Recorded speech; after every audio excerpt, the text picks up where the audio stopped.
अस्सलाम वालेकुम। मेरा नाम डॉक्टर शाहिद हुसैन बलोच है। मैंने graduation Liaquat university of medical and health sciences जामशोरों से किया। उसके बाद मैंने अपनी house job and post graduate training Jinnah post graduate medical center Karachi से कंप्लीट की। Jinnah post graduate medical center में एज असिस्टेंट प्रोफेसर के तौर अपने खिदमत सर अंजाम दे रहा हूँ। मेरा जो यूरोलॉजी में तकरीबन 10 से 12 साल तक मैंने अपनी खिदमत सर अंजाम दी हैं।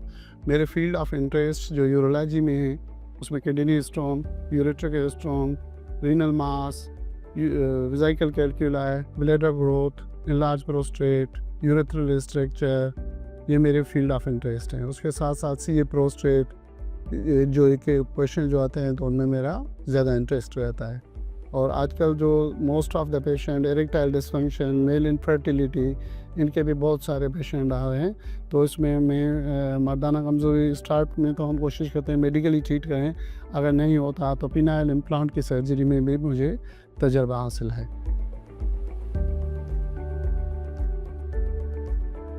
तो हमारा जो पाकिस्तान में ज़्यादातर स्टोन डिजीज़ बहुत कॉमन है। रीनल स्टोन के पेशेंट बहुत ज़्यादा आते हैं।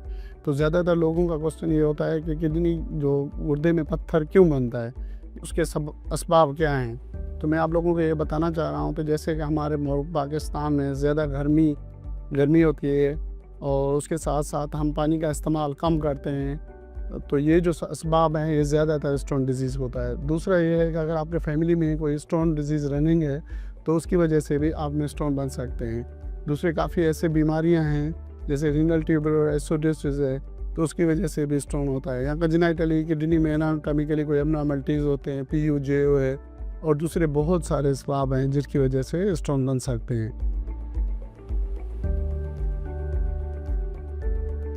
तो ज़्यादातर हमारे पास अगर पेशेंट को राइट साइड या लेफ़्ट साइड अगर स्टोन है तो उसी साइड उस फ्लैंक पेन के साथ पेशेंट आते हैं।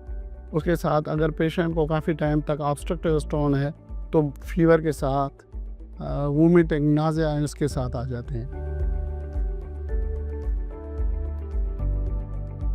तो हम बेसलाइन इन्वेस्टिगेशन में उन baseline CBC, urea creatine electrolytes, urine DR, ultrasound वगैरह करके उसी बीमारी की तशख़ीस करते हैं कि आया इसको स्टोन किडनी में है या यूरेटर में है। फर्दर CT/KUB में हम कंफर्म करते हैं कि स्टोन किस पोजीशन पे है और अकॉर्डिंगली हम उसको मैनेज करते हैं। यूरेट्रिक स्टोन होता है तो आजकल ज़्यादातर URS, लेज़र, इनके एक्सपर्टीज़ है जिसमें मैं एक्सपर्ट हूँ और इनके ज़रिए हम स्टोन को निकाल देते हैं। अगर किडनी स्टोन है तो PCNL एंड RIRS के ज़रिए हम स्टोन को रिमूव करते हैं। बाकी अगर इनसिग्निफिकेंट छोटे से स्टोन है तो हम उसको मेडिकली मैनेज करते हैं। तो जिन पेशेंटों में अगर एक मरतबा स्टोन बन जाए या उनके फैमिली में स्टोन डिजीज़ की हिस्ट्री है तो उसमें 20 to 30% और रिस्क पे होते हैं तो रेस्ट ऑफ लाइफ उसमें दोबारा स्टोन बन जाए। तो अगर स्टोन बन जाए तो उसको कौन से प्रिकॉशन हम करेंगे ताकि दोबारा उसको स्टोन ना बने। तो स्टोन के बनने के चांस ख़त्म तो नहीं होते लेकिन उसका रिस्क ज़रूर कम होता है। उसके लिए हम उन पेशेंटों को ये एडवाइस करते हैं तो आप पानी का इस्तेमाल ज़्यादा से ज़्यादा करें। एटलीस्ट 3 लीटर्स, 1.5 लीटर के 2 बोतल 24 घंटे में उनको खाली करने हैं। अगर वो किसी गर्मी में या गर्मी ज़्यादा है, पसीना ज़्यादा आता है तो उसी सिलसिले में वो उससे ज़्यादा पानी का इस्तेमाल भी कर सकते हैं। भाई दूसरा ये है कि नमक का इस्तेमाल वो कम करें। नमक के इस्तेमाल ज़्यादा करने से भी स्टोन के रिस्क बढ़ते हैं। प्रोटीन डाइट है जैसे बड़े का गोश्त, छोटे का गोश्त, हाई प्रोटीन, ये डाइट उसको वो कम करनी पड़ेगी। ज़्यादा से स्टोन के मुख्तलिफ टाइप होते हैं लेकिन ज़्यादा जो स्टोन बनता है वो कैल्शियम ऑक्सीलेट और दूसरे नंबर पर यूरिक एसिड के स्टोन बनते हैं।